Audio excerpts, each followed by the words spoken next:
Hello guys. आज मैं आप लोगों को जो बात बताने जा रही हूँ वो मेरी लाइफ की सबसे मुझे जिस टाइम पे मैं बहुत ज़्यादा डरी थी वो सबसे भयानक रात थी मेरी। बात ये थी कि मैं अपनी फ्रेंड के साथ थी और उस टाइम हम लोग बहुत छोटे हुआ करते थे। हम लोग ना रातों को घूमने जाया करते थे। हम लोग पूरे घर में घूमते थे। हमारी बहुत वो होता था, जब लाइट चली जाती थी हम लोग पूरे घर में ना छुपन छुपाई खेलते थे, घूमते थे अपने घर में और एक दूसरे को भूत बन के डराते थे। लेकिन हमारी किस्मत को कुछ ऐसा मंजूर था जो होने के बाद हमारी आंखें फटी की फटी रह गईं। गाइस, हमने ऐसी चीज़ देख ली। हम लोग तकरीबन 5 लोग थे, बिकॉज मेरे कज़न्स आए हुए थे और मेरे फ्रेंड्स भी थे। हम सारे 5 लोग छुपन छुपाई खेल रहे थे। लाइट जान गई हुई थी, रात के 1 बज रहे थे। वो लोग रुकने आए थे और मेरे फ्रेंड्स और मैं पजामा पार्टी ऐसी करने के लिए लोग ऐसे पजामा पार्टीज रखते थे कभी भी ना, बस पजामा पहन के आ जाते थे रात के 1 बज रहे थे। हम लोगों को पता नहीं क्या चढ़ा, हम लोगों ने कहा चलो छुपन छुपाई खेलते हैं।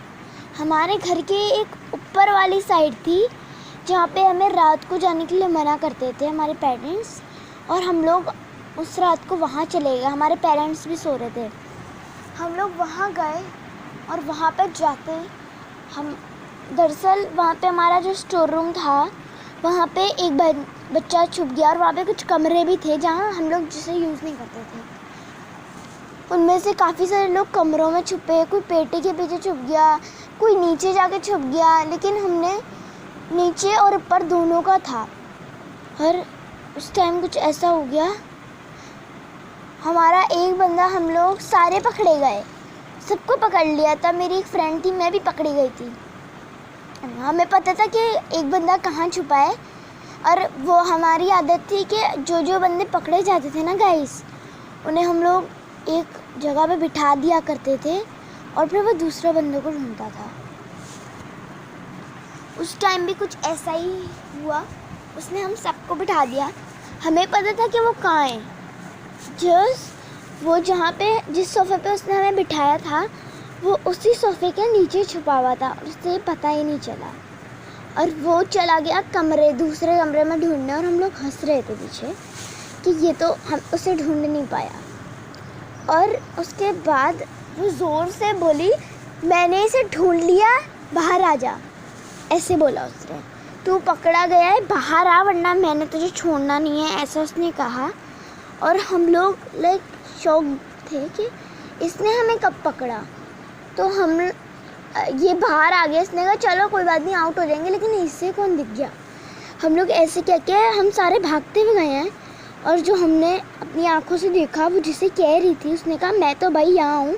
हमारे फ्रेंड ने कहा कि मैं तो यहाँ हूँ, तुमने किसे देख लिया। और जब हमने वहाँ पे देखा, जब उसे पर्दे के पीछे किसी की परछाई दिख रही थी और उसके पैर मतलब जूते दिख रहे थे। और हम लोग अपने हाथों पे हाथ रख के हम लोगों ने कहा 1 2 3, जैसे मैं करूँ हम सब भागेंगे। हम लोग 1 2 3 रन। हम लोग भागे ज़ोरों से चिल्लाते हुए, मम्मा मम्मा मम्मा, डैडी और अंकल आंटी और खालू खाला, चाची चाचू, ऐसे करके चिल्ला रहे हैं। हम लोग भाग रहे हैं नीचे की तरफ, धड़ धड़ धड़।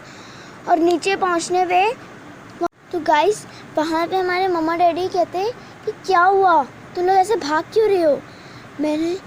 हम लोग ऐसे डरे हुए थे। मम्मा डैडी ने हमें पानी पिलाया, और जब मम्मा डैडी ने कहा कि क्या हुआ बच्चों, क्यों तुम लोग ऐसे क्यों डरे हुए हो और तुम लोग ऊपर क्या कर रहे थे। मम्मा डैडी ने हमें बहुत डांटा, मुझे और मेरे फ्रेंड्स को, और कहा कि आज के बाद से गए तो एक थप्पड़ पड़ेगा, खास तौर पे उन्हें नहीं, तुम्हें। उन्होंने मुझे बहुत डांटा कि तुम्हें पता है कि हमने तुम्हें मना किया है, फिर भी तुम लोग ऊपर गए, आज के बाद से तुम लोग ऊपर नहीं जाओगे, खबरदार, जो दिन में भी गए। ऐसे उन्होंने मुझे डांटना शुरू कर दिया। और हम एक्सपेक्ट नहीं कर सकते थे कि ये क्या सीन हुआ है। और हम लोग लाइक कँपाते हुए डरते डरते उस रात को हम सारे एक साथ थे, इस वजह से हम लोग आराम से सो गए। लेकिन उस दिन के बाद आज तक वो बातें मुझे याद है। चलें गाइस, अगली स्टोरी आपको फिर से पता चलेगी। अल्लाह हाफ़िज़, देखिएगा ज़रूर मेरी स्टोरी। और मैं ये कह रही थी कि लाइक कीजिएगा, सब्सक्राइब कीजिएगा, शेयर कीजिएगा और साथ ही साथ मेरी इस वीडियो को बहुत सारा प्यार दीजिएगा। अल्लाह हाफ़िज़।